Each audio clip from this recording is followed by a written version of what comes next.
All right, so it's a continuing story of the 1950 FL Harley Davidson. The brakes that I talked about the other day and the forward controls should be here a couple days.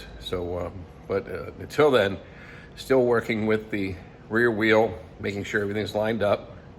And when I first got it and went to adjust the chain, that's where all this kind of started. It looked like the chain was running in good shape, so I'm going to try to check that more accurately with a laser. It's actually part of the serpentine belt alignment tool that I have for automobiles, so we're going to try to see how that works. And let me kind of fill you in on the story. This is the rear wheel, and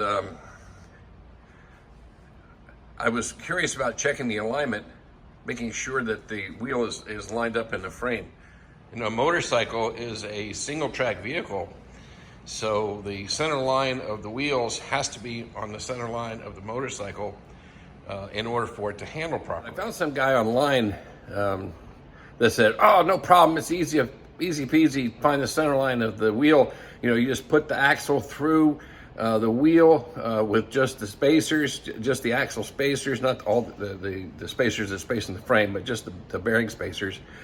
And then put that all the way through, measure how much axle is protruding, take that away from axle length, and that gives you the width of the wheel.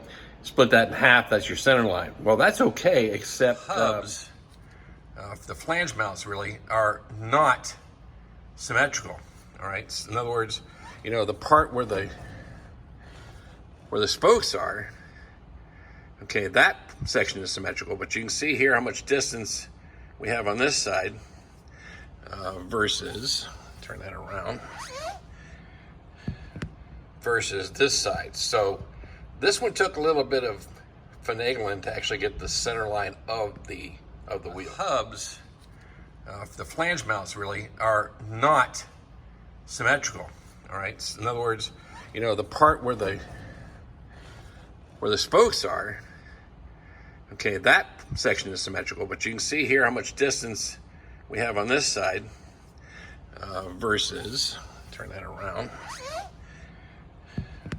versus this side. So this one took a little bit of finagling to actually get the center line of the wheel. What I had to do was measure the width of that center hub, where the spokes are, and then measure the height of the flanges on either side.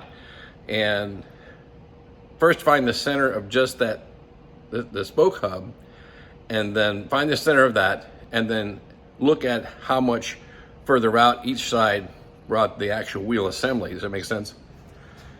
Then next thing we did is we come over to the frame. And I measured the difference, or did measure the difference between the inside of the frame where the axle goes.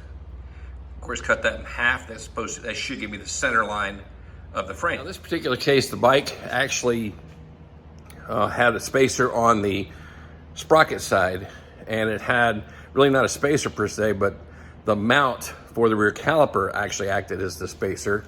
So I wanted to make sure whether they were okay or not, whether that was the right size or not. So took a little math. Like I said, we found the center line of the hub, and then we added up everything on the left side to the flange, and then the spacer on the left side. That should equal half of the space between the frame, and it's pretty close to being correct.